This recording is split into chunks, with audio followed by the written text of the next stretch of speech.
कक्षा 10 के सभी विद्यार्थियों का हमारे यूट्यूब चैनल पर स्वागत है।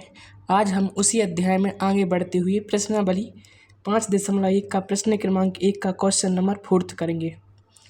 निम्नलिखित स्थितियों में से किन स्थितियों में संबद्ध संख्याओं की सूची एपी है।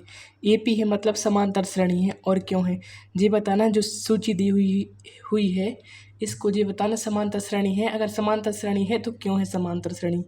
क्वेश्चन पढ़ते हुए खाते में प्रत्येक वर्ष का मिश्रधन प्रत्येक वर्ष का मिश्रधन बताना है। जबकि 10,000 रुपये की राशि 8% की वार्षिक दर से चक्रवर्ती ब्याज पर जमा की जाती है। तो जो चक्रवर्ती ब्याज होता है वो हर साल फिक्स नहीं होता है, लेकिन जो साधारण ब्याज होता है वो हर साल क्या होता है, फिक्स होता है। तो इसमें लिखा 10,000 रुपये की राशि 8% की वार्षिक दर पर जमा की जाती है। तो प्रत्येक वर्ष का मिश्रधन बताना है। तो जो चक्रवर्ती ब्याज होता है इस क्वेश्चन को अपन बिना फॉर्मूले का यूज करके करेंगे। जो चक्रवर्ती ब्याज होता है वो ब्याज पर ब्याज मिलता है। जैसे अगर अपन ने 10,000 रुपये की राशि जमा की तो इधर पे लिखेंगे मूलधन क्या है, मूलधन बराबर 10,000। तो 10,000 का अगर अपन 8% निकालेंगे तो क्या होगा, रफ में देखते हुए 10,000 गुणित 8/100, क्योंकि 10,000 का 8% निकालेंगे तो 2 जीरो से 2 जीरो कैंसिल, 8 का गुणा करोगे 100 में तो क्या हो जाएगा, 800 हो जाएगा। तो 1 साल के बाद जो अपन को ब्याज मिलेगा 10,000 रुपये पर वो क्या कितना मिलेगा, 800 रुपये। तो जब 10,000 रुपये में अपन 800 रुपये प्लस करेंगे तो जो मिश्रधन होगा वो क्या बनेगा 1 साल के बाद, 10,800। तो 1 साल के बाद जो मिश्रधन हुआ वो क्या हो गया, 10,800 रुपये।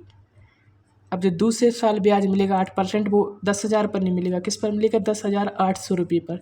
तो अगर अपन 10,800 का 8% निकालेंगे, 10,800 का 8% मतलब 8 गुणित 100, 2 जीरो से 2 जीरो कैंसिल, 8 का गुणा करोगे 8 में, 8 8 जा 64, 64 का 4 कैरी 6, 8 का जीरो में करोगे 0, 0 में 6 प्लस करोगे 6, 8 बन जा 8। तो जो दूसरे साल ब्याज मिलेगा वो क्या मिलेगा, 864 रुपये। जो दूसरे साल ब्याज होगा वो क्या होगा, 864। 864 क्यों होगा, क्योंकि अपन को चक्रवर्ती ब्याज दिया। तो चक्रवर्ती ब्याज जो 1 साल के बाद मूलधन जमा होगा वो क्या हो जाएगा, 10,800 रुपये।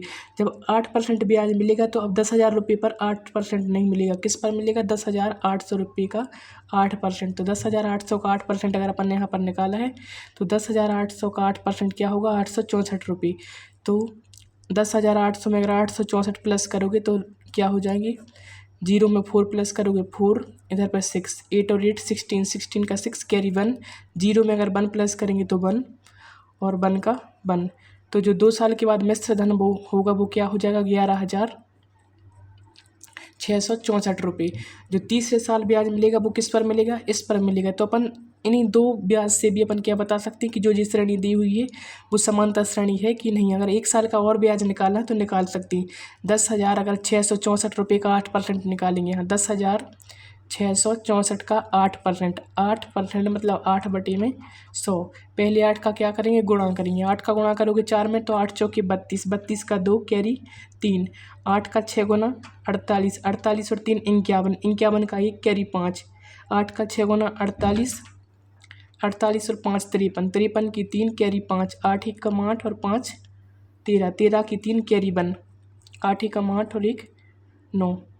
और भाग कितने से करना है, 100 से। तो 100 का भाग करना है इस नंबर में तो 2 के बाद क्या हो जाएगा, डेसिमल हो जाएगा। एक बार फिर से करते हुए 8 का 4 गुना 64, 8 64 की नहीं 8 का 4 गुना 32, 32 की 2 कैरी 3, 8 का 6 गुना 48, 48 और 3 51, 51 की 1 कैरी 5, 8 का 6 गुना 48, 48 और 5 53, 53 की 3 कैरी 5, 8 का 1 गुना 8, 8 और 5 13, 13 की 3 कैरी 1, 8 का 1 गुना 8 और 1 9। तो जो दूसरे साल अपन और 100 से इसमें क्या करेंगे, भाग करेंगे। 100 का भाग करोगे तो 2 नंबर के बाद क्या हो जाएगा, डेसिमल। तो 933.12 रुपया क्या हो जाएगा, जो ब्याज मिलेगा तीसरे साल में कितना मिलेगा, 933.12।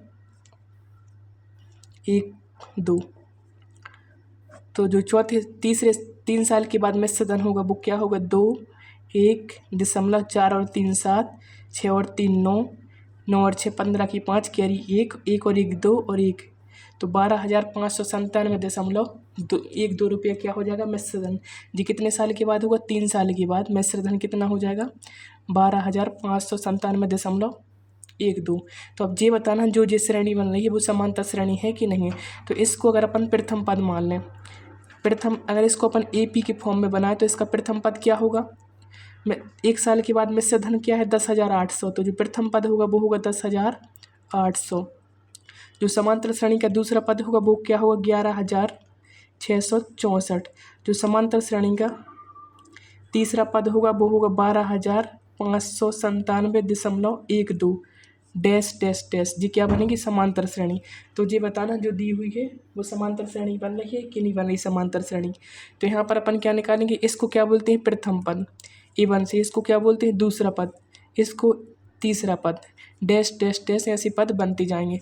तो ये बताना जो जिस सूची बन रही है वो समांतर श्रेणी है कि नहीं है। तो इनके बीच का अपन क्या चेक करेंगे? डिफरेंस चेक करेंगे। डिफरेंस मतलब D1 का मान निकालेंगे। D1 कैसे आएगा? A2 में से अगर दूसरे पद में से पहले पद को अपन माइनस करेंगे तो क्या आ जाएगा? सार्वंतर आ जाएगा। सार्वंतर को क्या बोलते हैं? डिफरेंस बोलते हैं। तो A2 का मान क्या है? 11,664 और A1 का मान क्या है? 10,800। तो अगर 11,664 में से 10,800 माइनस करोगे तो क्या होगा? यहाँ पर देख लेती हूँ। 11,664 में से 10,800 माइनस करना तो क्या आएगा? 864 आएगा। तो इधर पे क्या बचेगा? 864। तो जी किसका मान है? D1 का है। मतलब अपन ने पहले सार्वंतर निकाला तो क्या है? 864। जब दूसरी बार भी सार्वंतर निकालेंगे तो वो भी क्या होना चाहिए? 864। अगर 864 होगा तो अपन क्या बोल सकते हैं कि जो दी हुई है श्रेणी वो समांतर श्रेणी है। तो अब D2 का मान निकालेंगे। D2 कैसे आएगा? A3 minus A2। A3 का मान क्या है? 12,597.12 और A2 का मान क्या है?